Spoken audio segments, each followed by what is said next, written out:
कृष्ण कृष्ण हरे हरे हरे कृष्ण हरे कृष्ण। हरे कृष्ण। तो आप सभी भक्तों का हार्दिक स्वागत है आज के श्रीमद् भगवद गीता के डिस्कशन में। तो हम लोग चर्चा कर रहे थे श्रीमद् भगवद गीता यथारूप 4th चैप्टर और इसका श्लोक संख्या 8। इस श्लोक पे ऑलरेडी एक दिन चर्चा कर चुके हैं और आगे इसके ऊपर चर्चा करते हैं। परित्राणाय साधूनां विनाशाय च दुष्कृतां धर्म संस्थापनार्थाय संभवामि युगे युगे। To deliver the pious and to annihilate the miscreants, as well as to reestablish the principles of religion, I myself appear millennium after millennium. तो परित्राणाय साधुनाम, साधुओं को डिलीवर करने के लिए, उद्धार करने के लिए, विनाशाय च दुष्कृताम, जो दुष्ट हैं उनका उनको नष्ट करने के लिए, सफाया करने के लिए, और तीसरा धर्म संस्थापनार्थाया, धर्म की जो है सम्यक रूपेण स्थापना, रिस्टैब्लिश, वापस से पूर्ण रूप से अच्छे तरीके से इस धर्म के सिद्धांतों को स्थापित करने के लिए संभवामी, मैं प्रकट होता हूँ, युगे युगे, हर युग में आता हूँ। यानी कलयुग में भी आते हैं ना भगवान। कलयुग का धर्म क्या है? कलयुग के धर्म नाम संकीर्तन। कली काले नाम रूपे कृष्ण अवतार, नाम है सर्व जगत निस्तार। तो सारे शास्त्रों का ये निचोड़ है, या सारे शास्त्रों में ये प्रमाण प्राप्त होता है कि कलयुग का युग धर्म है। यानी कलयुग का धर्म क्या है? Principle of religion in this age of Kali क्या है? हरिनाम संकीर्तन, भगवान के नाम का श्रवण कीर्तन। श्रवण कीर्तन जो है भगवान के नाम का, ये कलयुग का संकीर्तन, संकीर्तन यज्ञ भी बोला जाता है। हाँ। तो हालांकि ये कलयुग का धर्म है, लेकिन फिर भी कुछ लोग फंसे रहते हैं। तथाकथित ध्यान योग, ज्ञान योग, और जो है उपासना, ये सब करते हैं, यज्ञ, ये संभव नहीं है कलयुग में। कलयुग में केवल हरि कीर्तन, कलौ तत् हरि कीर्तनात् तृतीयाध्यायते विष्णु त्रेतायां यजतो मखय, द्वापरे परिचर्यायां कलौ तद हरि कीर्तनम। सतयुग में जो ध्यान योग करके, त्रेता युग में जो बड़े बड़े यज्ञ करके, द्वापर युग में बहुत ही अच्छे तरीके से विशाल मंदिरों को बना करके भगवान का इलाबोरेट टेम्पल वर्शिप, भगवान के अर्चा विग्रह का पूजा उपासना करके जो लाभ प्राप्त होता था, और कई लंबे समय तक करने से, वही लाभ कलौ तद हरि कीर्तनात्, इस कलयुग में केवल हरि के कीर्तन करने से मात्र से प्राप्त हो जाता है। तो ये भागवत में भी है और कई पुराणों में भी इसका वर्णन स्पष्ट रूप में किया गया है। इसमें कोई संशय नहीं है, कलयुग में ये होता है। अब अगर हम देखें कि जो भी युग धर्म है, अलग अलग युगों का जो धर्म है, उसकी स्थापना करने के लिए जब भगवान अवतरित होते हैं, तो उस युग के प्रारंभ में अवतरित होते हैं। सतयुग में भी आए, नर नारायण ऋषि जो है ध्यान योग की स्थापना किए। त्रेता युग में भगवान रामचंद्र आए, और शुरुआत में ही, त्रेता युग के शुरू में ही आए थे, और जो है यज्ञ, जो युग धर्म है उसकी स्थापना किए, है ना। और परिचर्यायाम, द्वापर युग में भी इस प्रकार से भगवान स्थापित किए। विशेष रूप से द्वापर युग के अंत में कृष्ण आए कलयुग के युग धर्म को स्थापित करने के लिए, लेकिन भगवान थ्योरी देके गए। और फिर कलयुग के प्रारंभ में जब प्रैक्टिकली करके दिखाना था, तो प्रैक्टिकल करके दिखाने के लिए भगवान फिर से आते, इसलिए युगे युगे संभवामि बोला गया। तो अगर हम देखें कि हरिनाम संकीर्तन, केवल इतना ही प्रमाण काफी है श्री चैतन्य महाप्रभु को, कि ये प्रमाणित करने के लिए कि वो कृष्ण है। क्योंकि इस कलयुग में अगर देखा जाए तो हरिनाम संकीर्तन का जिस प्रकार से प्रचार प्रसार श्री चैतन्य महाप्रभु ने किया है, और कोई भी व्यक्ति ऐसा नहीं कर पाए। और चैतन्य महाप्रभु के प्रचार प्रसार करने के पश्चात ही हरिनाम संकीर्तन ऑल ओवर वर्ल्ड, पूरे विश्व में जो है और बढ़ता जा रहा है, बढ़ता जा रहा है। चैतन्य महाप्रभु के ही आंदोलन की ये खासियत है। कई महान संत लोग आए, वो भी चैतन्य महाप्रभु की कृपा से ये कार्य किए हैं, लेकिन चैतन्य महाप्रभु खुद आकर के इसको स्थापित किए, इनॉग्रेट किए। हाँ, वो मूल हैं, प्रमुख हैं। उसके बाद फिर और भी कई महान संत आते हैं चैतन्य महाप्रभु की ही आज्ञा से। महाराष्ट्र में संत तुकाराम जी आए, लगभग 100 साल के बाद। तुकाराम महाराज भी एक्सेप्ट करते हैं कि भगवान जो है आपली कृष्ण चैतन्य रूप है, कि कृष्ण खुद चैतन्य के रूप में मेरे आए और मुझे दीक्षा दिए। तुकाराम महाराज तो शुद्ध भक्त हैं, वैकुंठ से आए। तुकाराम महाराज को कोई प्रमाणिक गुरु नहीं मिल पा रहे थे जिनसे दीक्षा लेकर के हरिनाम संकीर्तन, तो चैतन्य महाप्रभु खुद उनको आकर के दीक्षा देते हैं और जो है हरिनाम संकीर्तन का प्रचार प्रसार कराते हैं। ये तुकाराम महाराज अपने अभंग में भी लिखते हैं, और फिर उनके फॉलोवर्स हैं और भी जगह प्रेडिक्शन है, उसमें भी ये वर्णन है।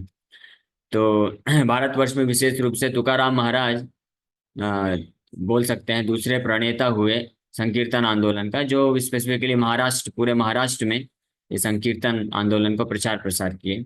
और उनके भी गुरु कौन हुए? श्री चैतन्य महाप्रभु, उनको प्रेरणा देने वाले।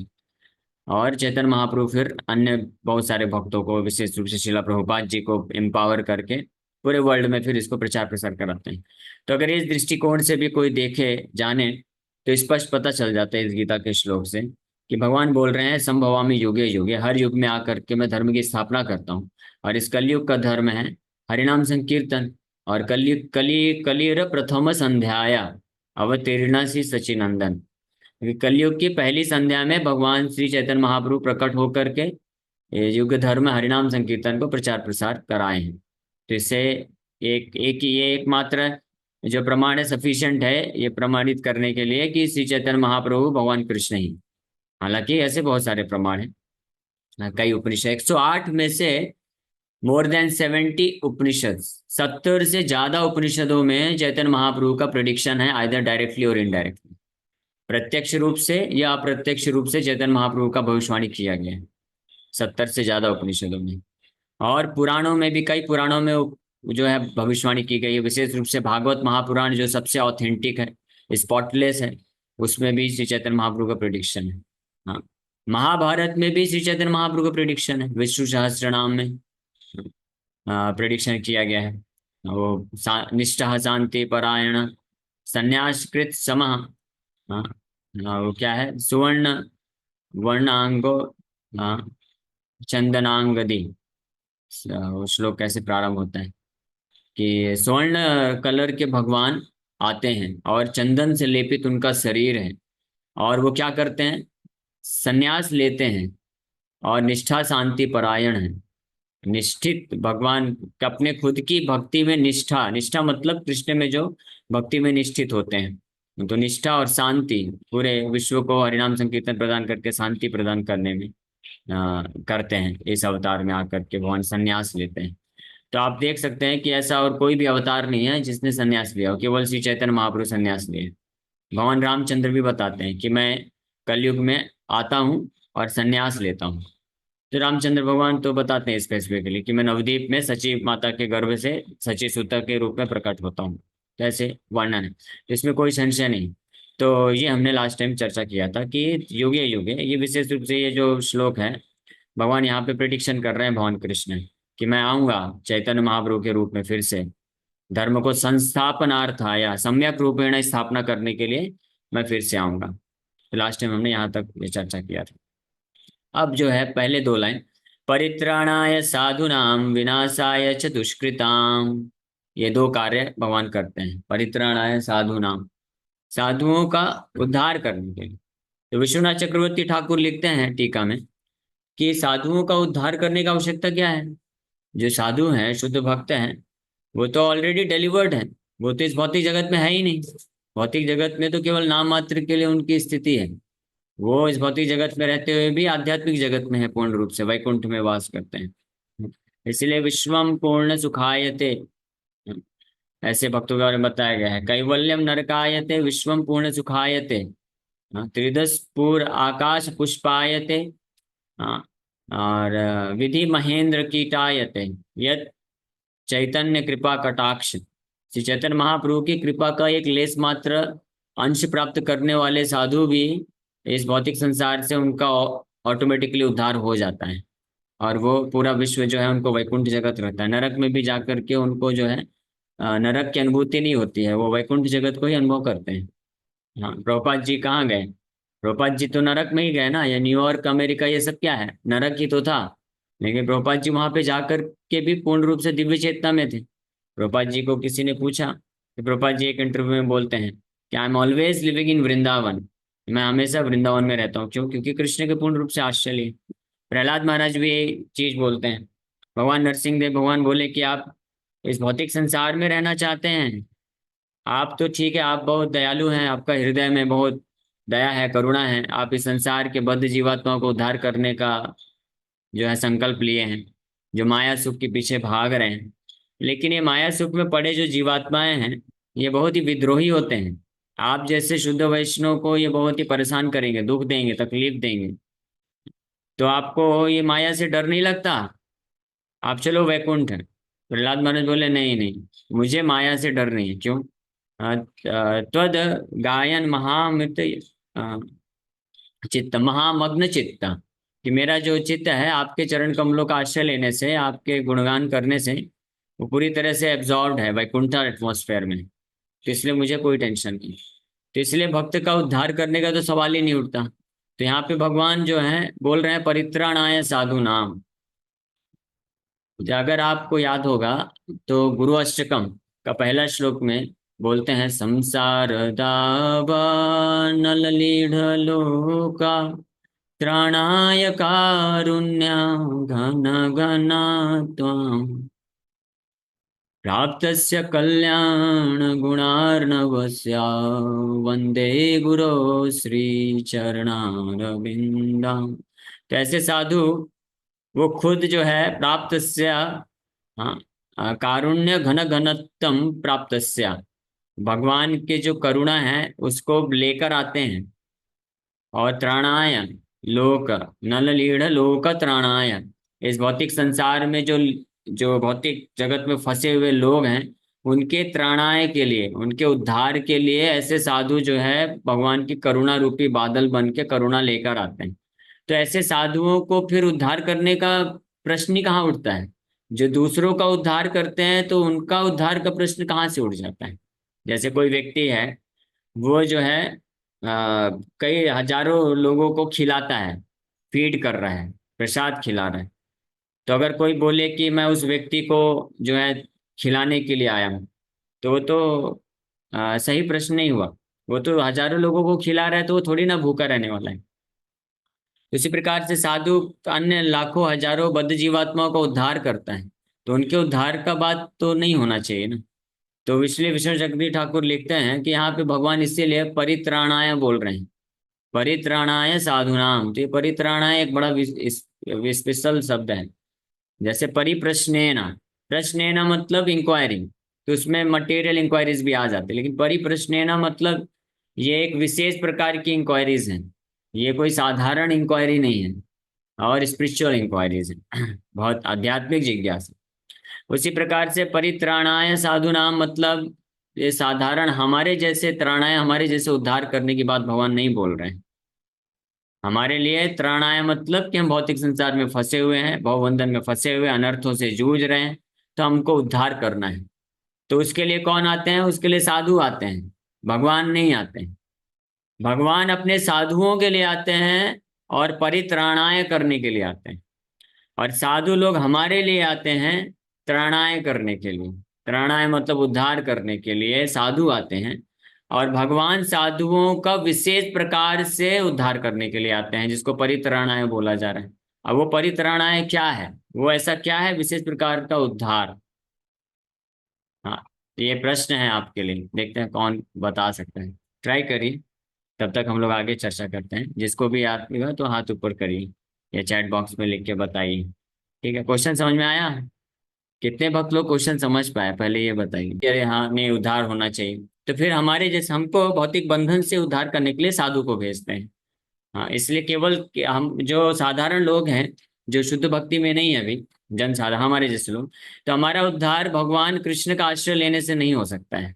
हमारा उद्धार किसी भगवान के शुद्ध भक्त साधु का आश्रय लेने से हो सकता है।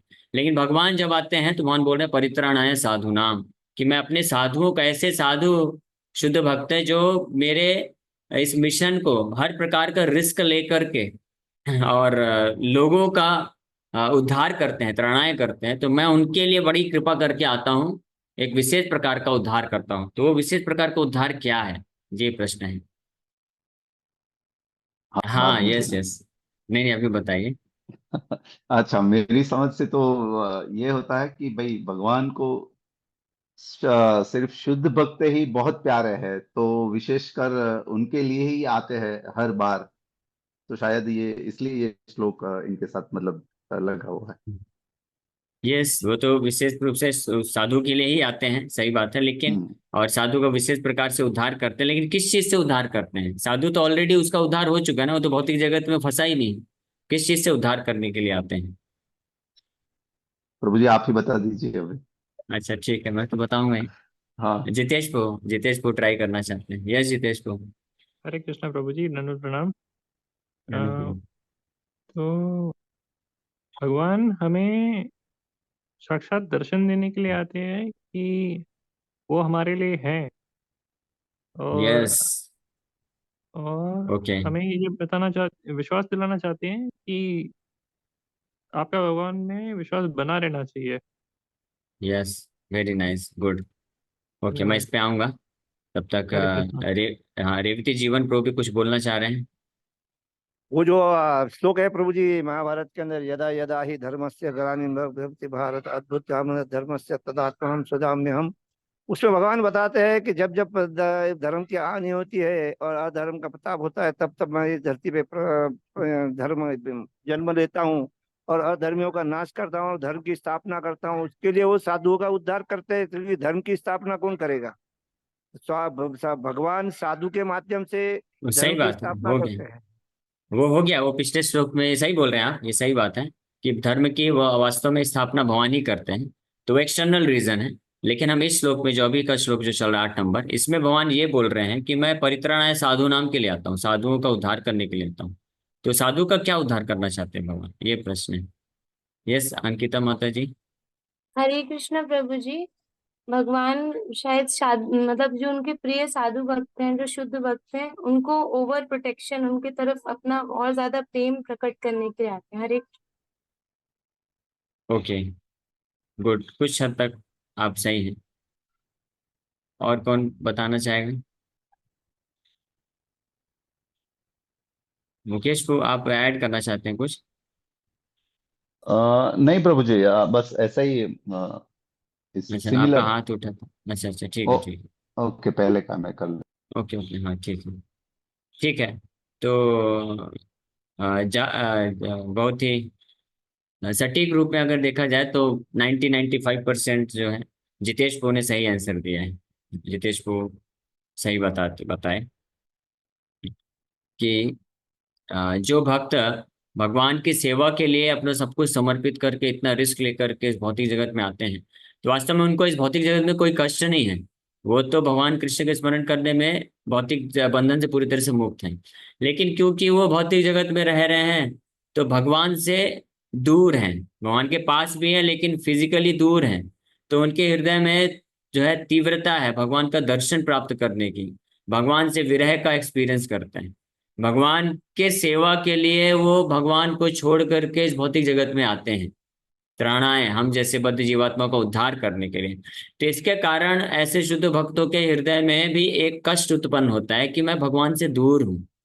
भगवान का दर्शन प्राप्त करने की लालसा होती है, इसके कारण उनके हृदय में एक ज्वर उत्पन्न होता है। तो हाय। उसको दूर करने के लिए भगवान जो है अवतरित होते हैं, अपने स्वरूप को प्रकट करते हैं ऐसे भक्तों के समक्ष, ताकि उनका ये जो विरह है, भगवान से दूर रहने के कारण जो कष्ट अनुभव कर रहे हैं, भौतिक कष्ट नहीं है, हम भौतिक कष्ट अनुभव कर रहे हैं, तो हमको भौतिक कष्ट से निकालने के लिए साधु हमारा उद्धार करते हैं।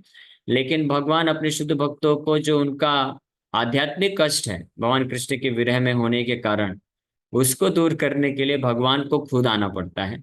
और अपना जो है स्वरूप का दर्शन दिलाते हैं, और इस प्रकार से भगवान अपने भक्तों को प्रसन्न करना चाहते हैं।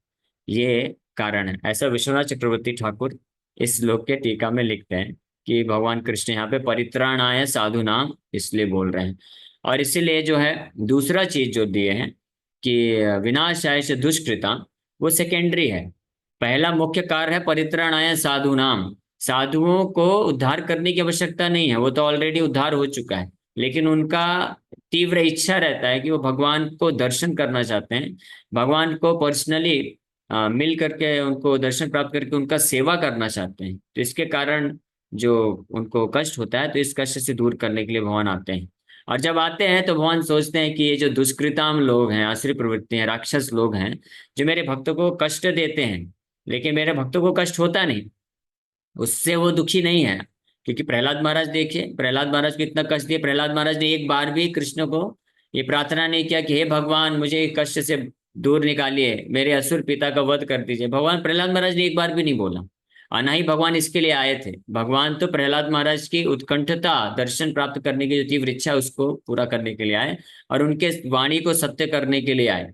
और जब आए तो देखिए ये असुर जो है हिरण्यकशिपु, ये बहुत परेशान कर रहा है, तो उसका भी वध कर दिए, उसको भी मार दिए। तो विनाशाय च दुष्कृताम इसलिए जो है सेकेंडरी रीजन है। 4 शब्द ये सूचित करता है कि मैं अपने साधुओं को दर्शन करने के लिए, और फिर विनाश भी कर देता हूँ, दुष्कृताम लोगों को नष्ट भी कर देता हूँ। तो ये भगवान का पर्पस होता है। ओके, तो यहीं पे अभी हम विराम करेंगे। किसी वक्त को कोई प्रश्न है तो पूछ सकते हैं। हरे कृष्ण हरे कृष्ण। यस जितेश प्रभु। हरे कृष्ण प्रभु जी। पहले तो हरे सॉरी, कृष्ण। मैं बहुत ज्यादा सवाल पूछता हूँ कब कब। नहीं, पूछ सकते हैं, वेलकम। तो ये किन्होंने कहा था, आपने कहा किन्होंने लिखा है? क्या? विश्वनाथ चक्रवर्ती ठाकुर महान आचार्य हैं श्री चैतन्य महाप्रभु की परंपरा में। वो उनका गीता के कमेंट्री में ऐसा वर्णन करते हैं। क्योंकि क्या है, इसमें नहीं तो प्रश्न उठेगा ना, कुछ लोग बोलेंगे कि परित्राण है साधु नाम बोल रहे हैं भगवान, इसका मतलब साधु लोग भी इस भौतिक संसार में फंसे हुए हैं। तो इसीलिए तो भगवान बोल रहे हैं कि मैं साधुओं का उद्धार करने के लिए आता हूँ। तो इसलिए विश्वनाथ चक्रवर्ती ठाकुर बोलते हैं ध्यान से पढ़ो, तरा परित्राणाय बोल रहे हैं कृष्ण, तराणाय नहीं बोल रहे हैं, हमारे लिए तराणाय हैं, हमारा भौतिक संसार से उद्धार। साधुओं का विशेष प्रकार का उद्धार करते हैं, वो आध्यात्मिक रूप से होता है, भौतिक जगत में वो बिल्कुल भी फंसे नहीं होते हैं साधु। तो ये स्पष्ट करते हैं। ओके। और प्रभु जी, एक एक चीज मैं सोल्यूशन भी चाहता हूँ इस चीज का, पर ये चीज है कि मुझे सिर्फ गीता पाठ सुनना अच्छा लगता है, और बाकी सारे लोगों से तो मैं एडजस्ट ही नहीं हो पाता। हाँ, तो ये बहुत अच्छी बात है। गीता पाठ, गीता सुनना अच्छा लगता है, तो ये तो अच्छी बात है। और बाकी जिनको, जो कृष्णा कॉन्शियस नहीं है, उनके साथ अच्छा नहीं भी लगना चाहिए, ये अच्छी बात है। हरे तो कृष्णा। वो हाँ एक यस तरह रेवती जी, से उनको। प्रभु जी जरा साधु, ये जो शब्द है, हाँ, इसका थोड़ा संक्षिप्त में वर्णन कीजिए कि साधु हम किसे समझना चाहिए और साधु के गुण क्या होते हैं। साधु के गुण भागवत में कई 2 प्रकार के गुण बताए गए हैं। पहले तो साधु मतलब क्या होता है। साधु का जो शाब्दिक अर्थ है अच्छा होता है। और अच्छा कौन होता है? अच्छा या सज्जन, जेंटलमैन, उसको साधु बोलते हैं। और अच्छा कौन होता है? जो कृष्ण भजे वही अच्छा है। जो कृष्ण का भजन करता है, भक्ति करता है, वही अच्छा होता है। उसी के अंदर सारे अच्छे गुण होते हैं। बाकी सब बाहरी रूप से भले ही कोई कितना अच्छा दिखने की कोशिश करे, प्रकट करे, लेकिन अगर वो कृष्ण का भक्त नहीं है, तो अंदर ही अंदर वो जो भी अच्छापन कर भी रहा है, तो उसके पीछे उसका कुछ ना कुछ काम वासना छुपा हुआ है, तो कुछ ना कुछ स्वार्थ छुपा हुआ है। तो इसलिए केवल कृष्ण का जो शुद्ध भक्त होता है वही असली साधु होता है।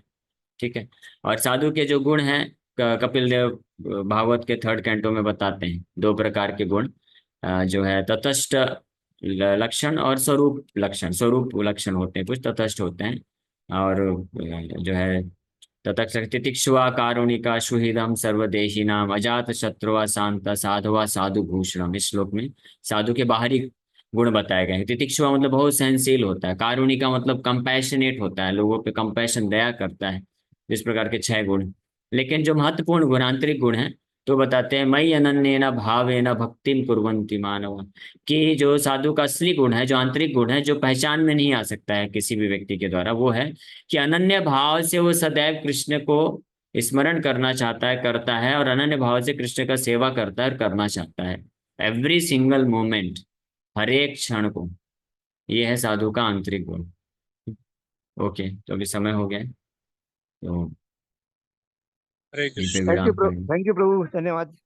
हरे ये कृष्ण। पहली बार पूछ रहा हूँ, जस्ट अभी मैंने पहली बार एक भक्त से पूछा, आपसे पहली बार पूछ रहा हूँ। मेरा भी प्रश्न है और भक्तों का भी हो सकता है कि हम ये कैसे समझें कि कोई भी मान लीजिए हमारी इच्छा है ना, और कोई भी हम सेवा एक्सवाइजेड, कोई भगवान की सेवा करे, भक्तों की सेवा कोई नहीं कर रहे, तो उसको हम कैसे समझें कि भगवान की इच्छा से हो रहा है कि हमारी इच्छा से हो रहा है, कि भगवान की इच्छा की हमारी इच्छा, कैसे समझेंगे? 3 जगह से कंफर्म करना चाहिए हमारे स्टेज में, क्योंकि हम अभी पूर्ण रूप से शुद्ध नहीं हैं। हमारे जो भी इच्छा प्रकट होती है वो मन, बुद्धि और अहंकार से होकर निकलती है, तो दूषित इच्छाएं होती हैं। तो इसलिए कंफर्मेशन हमेशा करना चाहिए गुरु, साधु, शास्त्र। शास्त्र से प्रमाणित होना चाहिए कि ये इस प्रकार की इच्छा क्या वैलिड है, शास्त्र इसको ऑथराइज करते हैं। फिर जो साधु होते हैं, आचार्यों ने ऑथराइज किया है, और फिर गुरु, जो गुरु मतलब इमीडिएट हमारे जो स्पिरिचुअल मास्टर हैं, वो भी ऑथराइज करने चाहिए। तो ये तीनों से कंफर्मेशन होने पे ही हम स्वीकार करना चाहिए, है ना। जैसे उदाहरण के लिए मैं आपको बताता हूँ कि जो लोग ये चलाते हैं एरोप्लेन या शिप में जाते हैं, तो वो लोग, उनको जो सामने दिखता है उसी बस को नहीं एक्सेप्ट करते हैं, उनको जैसा सिग्नल मिलता है उसको एक्सेप्ट करते हैं। वो प्रमाण है, क्योंकि हमको जो सामने दिखता है तो हो सकता है दिखने में कुछ और है, वास्तविकता में कुछ और हो सकता है, तो जाके फिर एक्सीडेंट हो जाएगा। इसलिए जो सिग्नल आता है वो प्रमाणिक ऑथराइज है, वो उनको क्लियर कट दिखाता है रास्ता। तो इसी प्रकार से जो साधुओं के लिए, भक्तों के लिए महत्वपूर्ण है कि हमारे मन बुद्धि के द्वारा जो हम सोचते हैं कि हाँ ये करने से मैं अच्छे से भक्ति में आगे बढ़ सकता हूँ, तो इसको कंफर्म कर लेना चाहिए शास्त्रों से, गुरु से और साधुओं से, 3 जगह से। ओके, हरे क्लियर। कृष्ण अर्जुन, छोटा सा प्रश्न। नहीं, एक मिनट, इसका थोड़ा पहले थोड़ा क्लियर हो जाए। बट ये तो सिंपल सी बात है, प्रभु जी ने कहा, पीताम्बर चैतन्य प्रभु जी ने भी कहा कि गुरु साधु शास्त्र के अनुसार होना चाहिए। बड़ी सिंपल सी बात है कि हम लोग जैसे मान लें कि हम है कि कोई भी है, गलत काम तो करेंगे नहीं, गलत तो उद्देश्य तो रखेंगे नहीं। बट हमारा प्रश्न ये था कि हमारी इंडिपेंडेंट इच्छा ना हो जाए, जो कि कोई हमारी इच्छा है कि भगवान की, कैसे समझेंगे? गुरु साधु शास्त्र को तो फॉलो करते ही हैं, बट कोई अलग से ना हो जाए, तो इसका फिर तो कैसे? दूसरा टेस्ट है। हाँ, समझ गया मैं। तो सही बात है, जो भक्त लोग होते हैं, स्पेशली सिंसियर बहुत होते हैं, तो वो तो कुछ ऐसा पाप कर्म ये सब तो करना नहीं चाहते, वो तो भगवान की भक्ति में ही आगे बढ़ना चाहते हैं। लेकिन फिर भी अभी हम भौतिक जगत में है ना, तो माइंड इंटेलिजेंस में कुछ न कुछ कंटामिनेशन होने के कारण वो हमको विचलित करने, हमको फंसा सकता है। इसलिए शास्त्रों के जो इंस्ट्रक्शन है उसको जितना स्ट्रिक्टली हम पालन कर सके उतना बेस्ट है। और रिजल्ट, दूसरा टेस्ट है कि फले न परिचयत। ये फल से भी पता चलता है कि अगर हमने कुछ डिसीजन लिया, कुछ हम सेवा करते हैं, तो गुरु साधु शास्त्र से प्रमाणित होना चाहिए। लेकिन कई बार ऐसा हो सकता है कि शास्त्र से प्रमाणित हो रहा है और गुरु साधु हर समय, तो हर क्षण हमारे पास उपलब्ध नहीं हो सकते हैं, तो हम भगवान को प्रार्थना करके हम करते हैं। और फिर अगर वो करने से हम कृष्ण की भक्ति में आगे बढ़ रहे हैं, भगवान के नाम जप करने में रुचि बढ़ रही है, प्रचार में रुचि बढ़ रही है, भौतिक आसक्ति नष्ट हो रही है, 2 पैरामीटर, भौतिक जगत से आकर्षण खत्म हो रहा है और कृष्ण के प्रति आकर्षण बढ़ रहा है, तो इसका मतलब वो ऑथराइज है, मतलब कृष्ण सैंक्शन किए हैं। लेकिन अगर उल्टा हो रहा है, कुछ करने से हमारा भौतिक आसक्ति बढ़ता जा रहा है और हमको जो या तो नेम फेम चाहिए, या तो बहुत ही ये मनी और ये सब जो मटेरियल एसेट्स हैं, ये सब की प्रति इच्छा बढ़ रही है, तो इसका मतलब कुछ गड़बड़ है, दाल में काला है, या पूरी दाल ही काली हो सकती है। तो हमेशा, इसलिए साधु का एक जिम्मेदारी है, ये पर्सनल है, ये इंडिविजुअल है एक्चुअली में। हमेशा गुरुजी तो आके नहीं बोलेंगे, वो तो जानते भी नहीं हमारे हृदय में हर चीज, तो वो नहीं, परमात्मा, परमात्मा से कम संपर्क है उनका निश्चित रूप में, लेकिन हमारा इंडिविजुअल है। तो हमको भी खुद सिंसियरली टेस्ट करते रहना है कि मैं ये जो कर रहा हूँ, तो क्या ये मेरा भौतिक आकर्षण बढ़ा रहा है या भगवान के प्रति आकर्षण बढ़ा रहा है। तो अगर भगवान के प्रति आकर्षण बढ़ा रहा है, भौतिक आकर्षण को कम कर रहा है, तो इसका मतलब वो प्रमाणित है, इसको किया जा सकता है। ठीक है। ओके, यस आराधना। हरे कृष्ण अर्जुन, दंडवत प्रणाम। प्रभु, जैसे आपने कहा कि प्रहलाद महाराज जी को कुछ नहीं चाहिए था, प्रोटेक्शन भी नहीं चाहिए था, वो भगवान को प्रकट रूप में देखना चाहते थे अपने सामने, तो क्या कलयुग में भी ऐसे शुद्ध भक्त हो सकते हैं कि भगवान प्रकट रूप में उनके सामने प्रस्तुत हो? हरे कृष्णा बिल्कुल जी। हो सकते हैं। हो सकते क्या है, हुए भी हैं, कई ऐसे शुद्ध भक्त हुए। भगवान उनके सामने आए, प्रकट हुए, उनको दर्शन दिए। और हमारा बहुत ही परम सौभाग्य है, श्रील प्रभुपाद जी ही ऐसे महान शुद्ध भक्त हैं जिनके लिए भगवान खुद आए और प्रकट हुए, और जो है उनके माध्यम से हम सबका उद्धार कराए। और भी हैं हिस्ट्री में, संत तुकाराम महाराज हुए, संत नामदेव हुए, और भगवान श्री चैतन्य महाप्रभु के कई ऐसे फॉलोवर्स हैं। रूप सनातन गोस्वामी के पास खुद भगवान आए। गोपाल भट्ट गोस्वामी शालिग्राम से प्रकट हो गए भगवान उनकी इच्छा को पूर्ति करने के लिए। उनको बड़ा हृदय में कष्ट हो रहा था, अरे मेरे पास तो शालिग्राम है, मैं इनका कैसे ड्रेसिंग करूं, कैसे इनको ज्वेलरी पहनाऊं।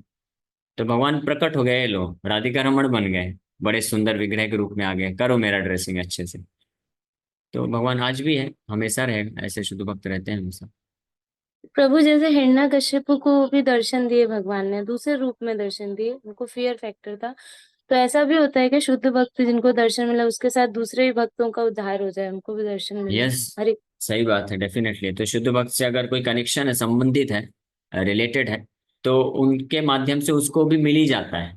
हाँ, ये तो इसको तो क्या बोलेंगे, ये ऐसा समझ लीजिए कि कहीं पे कुछ बट रहा है योग्य व्यक्तियों को, आप अधिकारी नहीं लेकिन आप लाइन में लग गए, तो लगे हाथ आपको भी मिल जाएगा। हाँ, तो हम लोग वैसे ही हैं।